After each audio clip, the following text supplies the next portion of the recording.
Hello, and welcome to Ryan and Brian's Bible Bistro, a podcast all about the Bible, theology, and all things related to the Christian faith. I'm the Ryan half of Ryan and Brian, and this is episode number 23. This week, Brian and I are talking about Bible study preparation. We both share the tools and processes we go through for our personal discipleship, as well as when we are teaching. Brian in the pulpit and small settings, and myself in a small group setting, to make sure we are getting to the biblical author's true intent. Brian and I recorded this episode pretty early on when we started the podcast, but wanted to hold on to it until the beginning of the school year, as this is the time when most small groups are getting up and going again. We aren't digging into scripture this week, but we hope this episode gives you some ideas for your personal or group studies. Before we get started, if you're enjoying the podcast, would you mind leaving us a review on Apple Podcasts or a review on Facebook? If that's not your thing, would you mind sharing the post about this episode or another episode you've enjoyed on Facebook, or just tell a friend? That works too. We'd love to expand our audience. All right, let's jump right in. So, hey Ryan, how's it going today? I am amazing, as I always am. Welcome back to the Bistro. Yeah, well, thank you. Isn't it great to be back in the Bible Bistro again? Oh, it's great to be back in the Bible Bistro. It's lively. There's lots happening. The food's incredible. It's amazing. Have you anything new going on in your life, or you? Well, no. Family's still exactly the same as it was the last time we talked. Right. Wife and 2 children. But other than that, no. No new hobbies or? No new hobbies. No, I don't think I've developed any new ones since then. Okay. Just, hanging out in a bistro. That's my only thing that I've been doing. Doing a little podcasting. A little podcasting here and there, throwing it around. Well, I thought we would do something a little bit different today. We've talked about the Bible a lot, right? We've talked about the importance of it in the past. We said that was kind of a foundational thing for our faith, the way that we read scripture. And one of the points of this whole podcast is to kind of give us tools and get us to think about some things that we can do in reading scripture. So let me ask you some questions, Ryan. What are the contexts in which you spend time studying Bible? I mean, we do it for our own personal edification. Right. To use a big fancy word, to help us grow and to build ourselves up and that kind of thing. Or, I should say build ourselves up, allow the Spirit to build us. But yes. But so we do it for personal growth. But what else? What are some other contexts in which you study the Bible? So I lead a small group at my church, and then we also do some stuff with the kids. We do some basic theology stuff with the kids. Yeah. So we've got a couple books, and one of the things that we've talked about, and this is a tangent about my family, is there's a tendency, and I think we've talked about this, is moralism. We teach our kids how to act. Christianity is about doing certain things and not doing other things. Right. And so I was in ministry for several years, and one of the times I was working with high schools. I was doing worship ministry for high schoolers, and so I got to know some high schoolers, and they went off to college and then come back. And one of the things, and there's no blame to go on anyone, but it was. Right. They were confronted with, when I was at home, it was easy for me to act a certain way. Right. And then when they got to college, the world that they were encountering was very different. Sure. And that they were being pushed this way. And it was like, why, trying to figure out the foundation of why they acted a certain way. It was so focused on act this way, not the foundation for why. And so we're working with our kids, kind of going through understanding the Trinity. We're introducing these things like some theological concepts hopefully for them. Obviously we still work on how they act. I get what you're saying. Like if we're somehow told to act in a particular way without any foundation or background for why, that doesn't make sense. But if there's a purpose for it, if there's, it's the same with anything. If there's a purpose for which we do these things, then it's easier for us. I don't know about easier, but it is more meaningful, I would say, for us to live with those kind of characteristics in our life. Yep. So those are my 2 places: small group and my family. They'll kind of. So your church has several small groups, or how does that? I don't know the exact number, but I know there's the push for a lot of people to be in the small groups or the discipleship groups. How big is your small group, or what size is it? So our small group, actually, when we started it a little over a year ago, we wanted to be very intentional with it. I'd been a part of some really big groups, and so this group actually only has 2 other couples besides Lauren, my wife, and I. And we had made some comments. We'd welcome another couple or 2, but then we needed to cap it at that point, because it's hard in large groups to go, if there is something that needs to be talked about that might be uncomfortable for some other people in the group, that they've thought about it differently, or kind of going, well, it makes it, you don't want to burn relationships because you don't have a Sure. relationship with that person. And so Right. for us, it was more about keeping it small so we can have more in-depth conversations, Sure. be more Good. relational in that. And so for right now, it's just 6 adults and then a gaggle of children. Right. I think, of course, small groups aren't just about Bible study, obviously, Right. about that part of it. There's a lot to be said for building out those relationships and having places where you can have genuine dialogue, not only about theological topics like you've been mentioning, but also about life and Yep. what's going on with us, where we can be honest and authentic with one another. I think small groups are good thing, and a lot of churches really emphasize, and it seems like these days there's a huge emphasis on that. I read a book by Kevin Van Hooser called Hearers and Doers. And one of the things that's been formational for me is realizing that we are called to purpose, that we are called to be active in the world, and that discipleship is not just for our own personal edification, that we are being equipped, and we have this the kind of the breastplate of righteousness and the sword and so forth. Like we are warriors in that. And so how do we prepare each other to be warriors for Christ in the world and ambassadors for Christ? And so trying to focus on some of that, they're not just coming for us and so I can feel good about something, or we're not just trying to do a moralistic salve on our lives, but like how do I do this better? But kind of going, who are we? What are we called to be? And so that's kind of the focus of our group. Trying to be a part of a different kind of community that has a meaningful place in the world. And I think that's great. The small groups I think are important. One of the things I see though, and this is where I think it kind of impacts this podcast, and this is kind of where I wanted to get to, is when you have so many small groups within a congregation, within a church, the emphasis, like you said, if you get too many, no longer a small group, it's a class then, right? It's yes. And so the intimacy is lost, the ability to have good communication is lost. But the difficulty is, let's say you have a church of maybe even let's say 500, and your goal is to get 70% of them in a group, and then those groups are only supposed to be maybe at the most 10 people. That's a lot of leaders for that particular ministry or that particular aspect of your congregational life that you're going to need. And that's where I think sometimes the system can break down, is because it's a difficult thing to be a good leader of a small group. It occurred to me though, Ryan, we probably have some people who are listening to this podcast that may be small group leaders, or they may have Sunday schools that they're teaching, or that might be why they're interested in these kind of topics. So I wanted to ask you, because I don't currently do a small group. I teach a Sunday school class, but let me ask you, as a small group leader, how do you prepare? And I understand there's different aspects to the small group, but do you guys go through like books by authors, or do you go through a book of the Bible, or you do different kinds of things? We do kind of different kinds of things. What we did last semester, mid 2020, is we did the book of Hebrews. And so we just went through the book of Hebrews chapter at a time, sometimes smaller than a chapter at a time, because there's a lot to digest in there. And so Hebrews is a pretty dense book, really. So it was a really good time for us. I'd encourage the group at the beginning of 2020 that we did along with them, is read a day-by-day Bible, a chronological day-by-day Bible. And so they'd finished the Old Testament by the time we kind of got into Hebrews. And so we had a really great conversation, but we did Hebrews. And then this year we're doing a book, and we're doing Core 52 by Mark Moore. And so that's brought some really interesting conversations as well. Okay. So the chronological Bible, I'll just mention that we've talked about this in another episode, I think, but the Bible's not laid out in chronological order. It's right. It's not like a story where you read it from beginning to end. But the chronological Bible is really interesting because it kind of puts it in narrative form, so you're getting, this comes first and this comes second. And of course there's even parts of the Bible that are repetition. So, you get.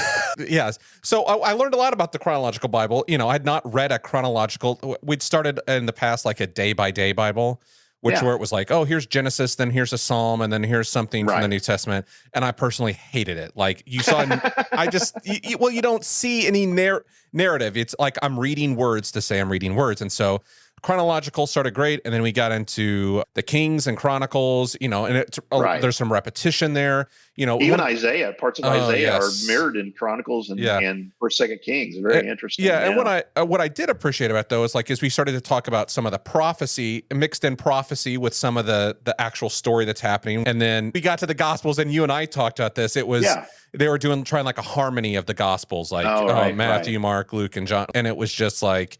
I don't think the Gospels are supposed to be like this hard trudge for us to get through, reading Right. about Jesus, but it was kind of a hard trudge. We need to talk about that idea of the Gospels at some point. We'll definitely do an episode on that or two. Yeah. But let me ask you this, Ryan. So you're the leader, and so I'm just talking about like when you went through the book of Hebrews. Let's talk about that. What kind of things do you do as a leader in order to prepare yourself to teach, or to, I guess you're not really teaching per se, but to lead through a particular part of the book of Hebrews? What would you do to prepare when let's say you're going to read chapter 3 or whatever? What would you do to prepare? Yeah, for me, and this has become a practice for me in the last couple of years, is if I'm going to be teaching out of a book of the Bible, I try to, for a while beforehand, read the entire book all the way through. Right. And so, not just looking at the chapter, and not just looking at the paragraph, but kind of going, where does this fit in the whole narrative structure of this book? And so one of my practices has been to be, if it's a longer book, to go, I'm going to read this in a couple days and then read it again. Sure. And read it again and read it again. So I understand at least where chapter 3 falls into this arc of the story of what Hebrews is trying to say. Yeah, I think that's very important. I think that's something we've lost sometimes in not every church, but there are certain places where you hear a passage out this week, a passage out of the book of Romans, and the next week you get something out of the book of Hebrews, and then the next week it's something out of the book of Psalms. It's maybe I'm exaggerating a little bit there, but it's kind of you get these little bits and pieces, and we've talked before about the fact these books were put together very intentionally as kind of a unified argument or story, depending on what kind of book it is. We talked about genre before, And so I think that's a great practice, a good way to begin. A lot of times when I was teaching a book of the New Testament, that's the first thing I have people do is to read through the book. And most people are surprised. I don't know why, but I think we feel like it would take a much longer period of time. You mentioned breaking up into a couple of days, but there are very few books that you can't read through in just a few hours, at the most. Right. Yeah. Like Romans is probably a 90 minute to 2 hour read. Right, you know what I mean? And so, I did that recently. I was reading a book and it was just like, again, you're catching the flow and you're seeing what's happening, and you're also not missing some pieces because Romans, it's almost like Romans ends at chapter 11 or 12, I'm like, oh, there's 13, 14, 15, 16, there's garbage in there. But, like there's a whole other piece there that you kind of go, wait, what does this have to do with this? How do I tie this? How does this fit together? And I think it gives you a better understanding. So for me, one of the first places that I start is reading it for myself. And also one of the ways that I do that is I also have a reader Bible, which has taken out verse numbers, taken out of this chapter. There's chapter breaks, so I know there's a new chapter, but it takes out the verse markers. I have a really nice study Bible, and so which is great. There's lots of markings on it and I can get some context on this or something like that. But it's kind of, sometimes I've discovered it's an impediment to me. Again, I'm trying to figure this way. How do I get it back to what it was? Because a lot of times it was listening, but reading it like that. And again, for me, when I've read like a reader Bible and I've just read it over and over again, some of the words like naturally to me start to rise to the surface of like, these are central themes, and this is where the shape of the story is going. So when we talk about the text, and I think this is even important to say, is that's what we just mean those words. That it's not all the commentary. It's not even that center line that gives you references to other places in the Bible. It's not the verses or anything. Just the text itself. So you start there, okay? Mm-hmm. Do you read now? Yeah, I know you like the Christian Standard Version. Do you read different versions ever? Yeah. So I have an app on my iPad called the Tercarta Bible. I don't know. It's an app on there that's got in the show notes. Yeah, it's got and you can get several versions of there. Most of the versions of the Bible are maybe $3.99, $4.99, $7.99. And so I have like New Revised Standard Version, I have the ESV, I have the CSB, I have NIV. I've put a couple of them together and just, if how are things worded differently? And so I do look at different versions as well, because everything translates a little bit differently, and commas in different places. Yeah. It's really interesting sometimes. And then, for me, it's I look at some commentaries, when Okay. especially things get difficult, or I want to make sure that I'm not, I think that's always the thing, is how much there are other people that have done more study than me. I'm not the smartest person Right. that's ever walked into a room. Oh, come on. Well, it depends on the room. Yeah, I mean, I think the thing with commentaries. Let me go back to what you're saying first. The reason I asked about the different versions, you always joke about, well, I don't know Greek. You start throwing these Greek words at me, and we Yes. always want to remember that what we have in the English is a translation. These are no matter what English Bible you use, it's a translation from the original languages. And even if we don't have a good facility with Greek or Hebrew, and we've talked about other resources that we have that kind of help us with those things, but even we don't have a good facility with them and are able to translate them ourselves. When you begin to compare the different versions, I always say at least it's going to highlight some things that you need to study more in depth. Mm-hmm. Some things you need to look at. If you see, well, this one says this and this one uses this word, what's the difference between these two, or what's really going on? That's a good way to kind of highlight those areas that may need a little bit more research. And then you get into commentaries, and commentaries. There's different. I always say there's different kinds of commentaries, and there's always every person who writes a commentary is going to have a particular perspective. Right. And so I always say, look carefully, look at the author. Think about where they went to school. It's pretty easy to begin to see a particular way of looking at. Every commentary is not made equally, and Right. so. That might be something, a resource for us to provide sometime, Ryan, would be to maybe make a list of some good recommended commentaries at different levels. Mm-hmm. I usually say 3 different levels of commentaries. There's kind of the devotional commentary, which is more about, just kind of almost preaching the text to you, almost kind Right. of giving you something to take away from it. Then there are those kind of Pastoral. intermediate level. What's that? More for a pastor. Pastoral commentaries will sometimes be called, where it's something a pastor might use, or a teacher or small group leader like yourself. And then there's some that are a little bit more high level technical commentaries, we could call them, that usually you're gonna have to have some understanding of at least Greek and Hebrew, maybe a little German or French as well, but or Latin German. even. But those kind of technical commentaries are really where it starts to dig deeply into the text and tear things apart and put them together in different ways and that kind of stuff. And so those are some things that we might think about providing. Yeah. So after you do kind of the big level, and then you try to see where it fits, then you start to read commentaries. You compare versions. You read commentaries. What else do you do then? Yeah, for me, it's always, trying to structure, like, what are the important themes here? And one of the things, like, especially like when we're going through the book of Hebrews, is like, where does this fit into the whole structure of Scripture? Where does this, okay, he's referencing back to, Melchizedek. Like, right. Does anybody remember reading about, Melchizedek and the line of Melchizedek? Sure. No, like we just read this.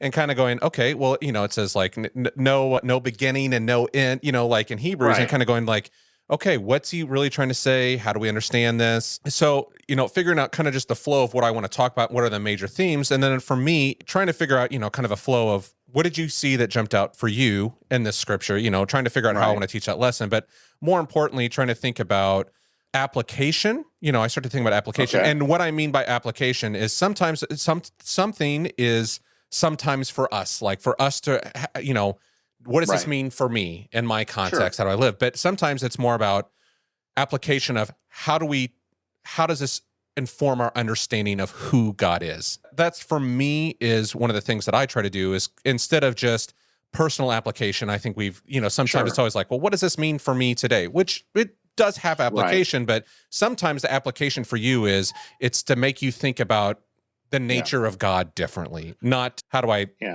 minister at the coffee shop better. This has to do with my right. This has to do with my preaching more. But I always think in 3 different ways. Are we wanting people to think differently about this? That's kind of what you're saying. It may be kind of an informative. This is just teaching us something that we need to know. This is a cognitive kind of thing, or is there something that is changing our feelings? I guess I would say, or that what's the word I'm looking for there? That kind of change of heart. Change of feeling in regard to that. So sometimes, for example, the application may be that we begin to have more compassion toward, a particular kind of person, or Yes. that kind of thing. And then the change of action, and a lot of times I think we only think about application in that final one, the change of Action. how we're acting. And again, that kind of gets into what you're saying earlier The about moralism piece of it. moralism. So I think it's all of it together. If we haven't changed our minds or our hearts, then the action is it's going through the motions. Then it's kind of what we see criticized sometimes in Scripture, of doing things without really knowing why or feeling it ourselves. So, I think that all that's good stuff. And I want to say, one thing that you referenced incorrectly a couple episodes back, you said the red letter Bible. You said the red letter Bible. It's the blue letter Bible.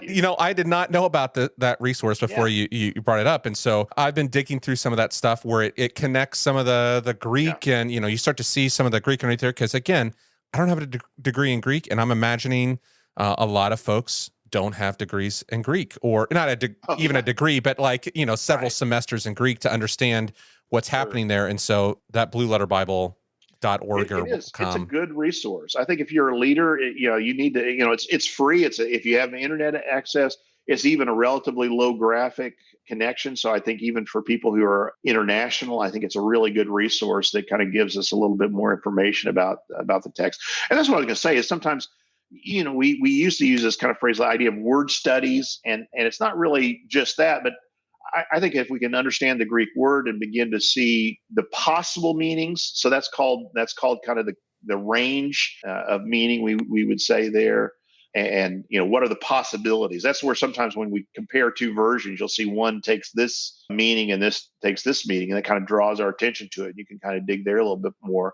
But something we've done when we've talked about the Gospel of John, for example, we looked at the phrase "my Father's house."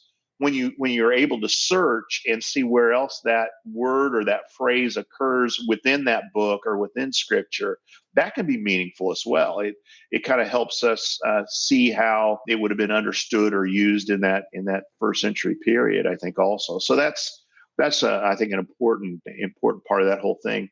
The other thing I'll say is grammar, and that's kind of a scary word for a lot of people, but looking at how you've talked about sections, you've talked about books as a whole in sections, but then also even down to the level of the word to see what kind of structure the word, the sentence has. So for example, there's a command, like if you say to your kids, go to bed, ! Right? That's a command. That's different than if you said, do you want to go to bed? Something like that.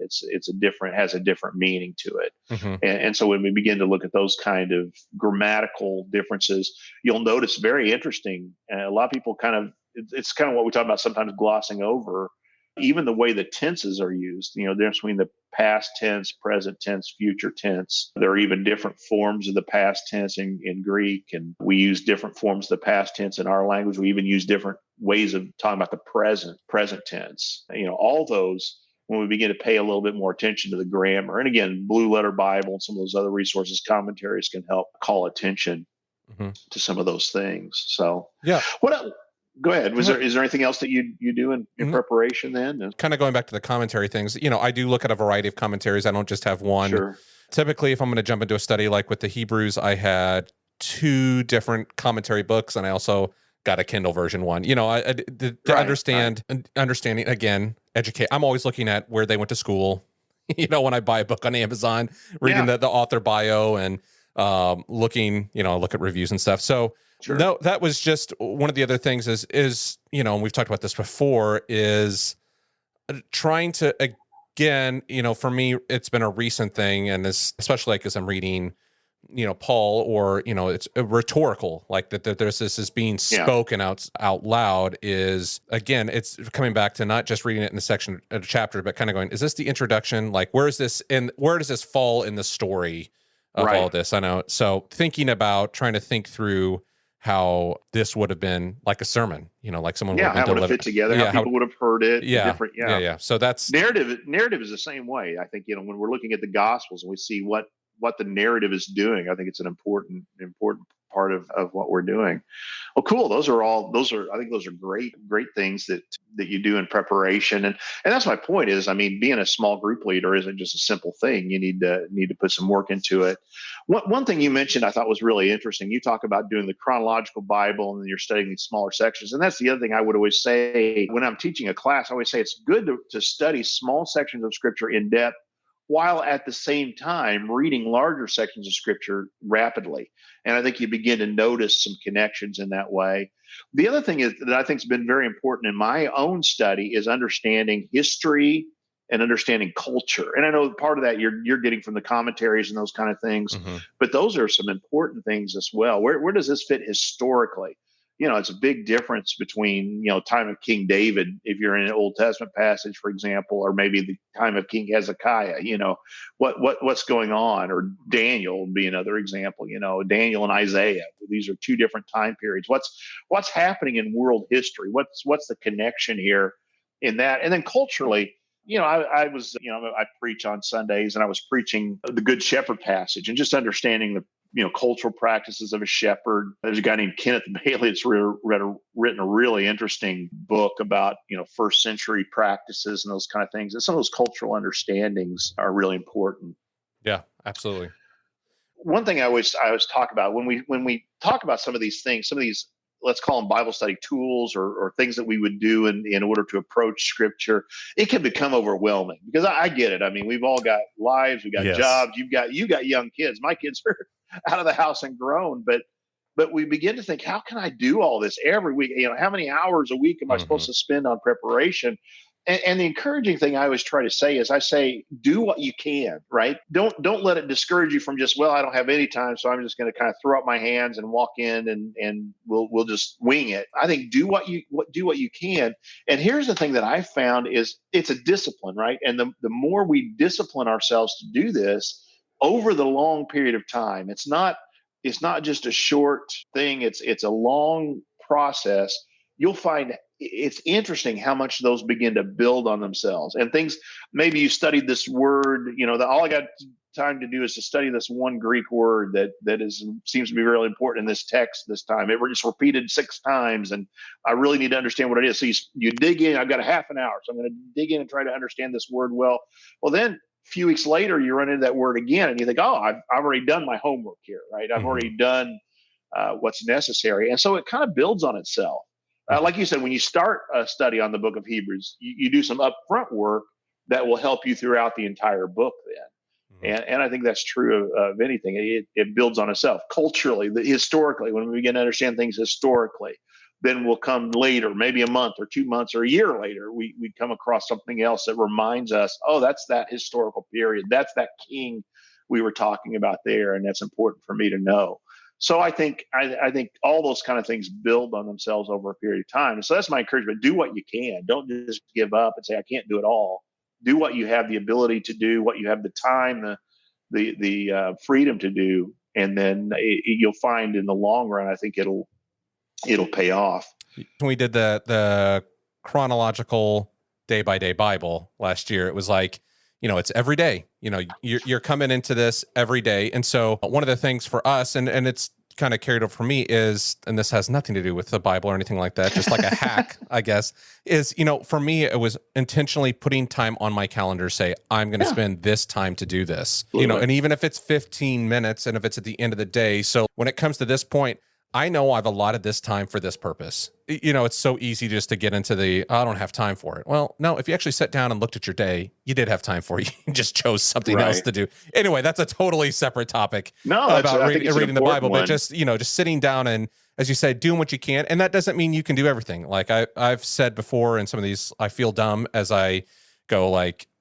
and I don't really feel dumb. I just realize the depth of the knowledge that I don't have. I could just read and read and read and read and read, right, and there'd still be things left to read. And so, making the most of your time, and that the time that you spend will bear fruit. That's absolutely right. When we trust God, we trust that we'll be led to the right things. And I was gonna, since you said that last thing about the discipline, I was gonna use this earlier. One of my favorite authors is Eugene Peterson, just a really good writer, and usually gets at something that really seems relatable to me. And years ago, this is years, this is when I was in college. Okay, I read this as a textbook, but it has stuck with me. And just the title of it is so meaningful. It's on the Psalms of Ascent, is what he's writing about, Psalm 120 to 134. But he wrote a book called A Long Obedience in the Same Direction. Mm-hmm. And that's that idea of it's not something that's quick. It's a long obedience in the same direction. And then his subtitle is Discipleship in an Instant Society. And you got to remember, this is back in the 80s when I read it. Okay, way back, we used to, I don't know, back when Pac-Man was still MTV cool, was just coming on the scene. They used to play music on that. Did you know that? But I thought it was all Jersey Shores. It's always been that, right? But anyway, all the way back then, before we didn't even have, nobody ever had the internet. The internet wasn't even on computers yet. But it was an instant society then. But think about how it is now. I mean, we expect stuff like this. Mm-hmm. We never had Wikipedia. Back then, Ryan. We had to go. We had these things called libraries that we would go and we'd look up stuff in the encyclopedia. Mm-hmm. But it's an instant society, and that's not. There's a part of it that is antithetical to the eternal nature of the Christian life, which is a long obedience in the same direction. It's the end, to the end of our lives we're being obedient. So I think that's that. I think you're right. You put the time in, and over the long time, maybe not this week, maybe not next week, but it bears fruit over the long term, and we begin to see a difference in ourselves that makes us more able to do what God has called us to do, I think. So, yeah, absolutely. Is there anything else you think that I wonder? Is there anything different? Yeah. Was there anything different that you do? You talk about teaching a Sunday school class. Is there anything different that you do that you think would be fruitful for us to hear about? I mean, it's pretty much. I mean, you know everything. You don't have to do the study. You know everything. That's not. I don't know everything. I'm teasing. It's a joke. It's a very similar process. Here's the difference: is I do think, and I'm not. It's not has nothing to do with smarts or anything, but I have devoted myself for a long period of time to the intense study of particular parts of the Scripture, and over the long term, not a year or 2 years or whatever, but over the long term, that has borne fruit. And so there are things that I recognize, there are things that I know, things that I understand. I would say, I mean, everything you've said is absolutely the kind of things that I do. The one thing I'll mention, and you said it, you said, I want to see how this fits in with the whole of Scripture. And I think that's something for me. Whenever I'm teaching a lesson, I want to make sure to come in strong to say, this is how this fits in with this overarching story that we have in Scripture. Because I think that's what's too often missed. Mm-hmm. We read these little chunks. And that's why I say to students, study little parts in depth, but read the whole story, because that whole story is kind of what gives the context, gives the meaning to that smaller chunk we're studying. But it is kind of a circular nature, though, right? Because that the whole story informs that small chunk, but that small chunk is a part of the overarching story. But it's kind of a cool thing when you begin to see those connections and you begin to understand. I use the term metaphor a lot. I look for images and think about the way that language is used. And that's the same kind of thing that you're talking about. A lot of times we'll get these in commentaries, but what really is the message being gotten across here? It's funny how things change over time too. Language changes over time. I was told you I was preaching just a couple of weeks ago on the idea of the Good Shepherd. And it just occurred to me, I spent a little bit more time than normal probably on the study. I'm talking about length of time, a few more weeks ahead of time. I started studying for that particular sermon. And it occurred to me that to have a good shepherd, we have to be good sheep, right? Yeah. And the problem is in our society, and particularly right now in our current context, people are using sheep in a derogatory term, right? They're saying sheep are blind followers, and we use that in a negative way, right? Mm-hmm. And it occurred to me that I had to address that, because the problem there isn't that we are being trusting followers. The problem is that we need to make sure we're following the Good Shepherd, and that, of course, is what John 10 says. He says, "My sheep hear my voice. They don't listen to the voice of a stranger. Mm-hmm. Right. So it's not this kind of sounds funny to say again. You get what I'm saying though, when we say absolutely. sheep, it's negative. Right. But my problem is not that, in fact, I think we're sometimes lousy sheep. we're always trying to, what does the Isaiah say? We're like sheep that have gone astray. Yep. Right. Each of us has gone to our own way, when really a sheep's purpose is to follow the shepherd. And so the problem's not that we're sheep. The problem is to make sure that we're listening to the voice of the good shepherd, not the thieves and the robbers, not all who've gone before him, but the one who is willing to lay down his life for us. There's just a historical, and I've said we'll talk about that sometime, but historically, John 10 is so important that took place at, John only tells us about halfway through the story that it was the Feast of Dedication, which is what we call Hanukkah. And, we've talked a little bit about the intertestamental period before, but it's a time where they remembered, where the Jewish people in the first century were remembering. It's not an Old Testament story at all. It's an intertestamental story, but they remember this group of kings who released them from foreign oppression. It was a nationalistic celebration. Mm-hmm. And Jesus stands up in the middle of that, and he uses the most commonly used image or metaphor for leaders, which is shepherd. And he says, I am the good shepherd. All who ever came before me were thieves and robbers. Wow. So, yeah, think about that. He's not just saying, I don't think he's just saying, there have been bad shepherds in the past. There have been good shepherds in the past, right?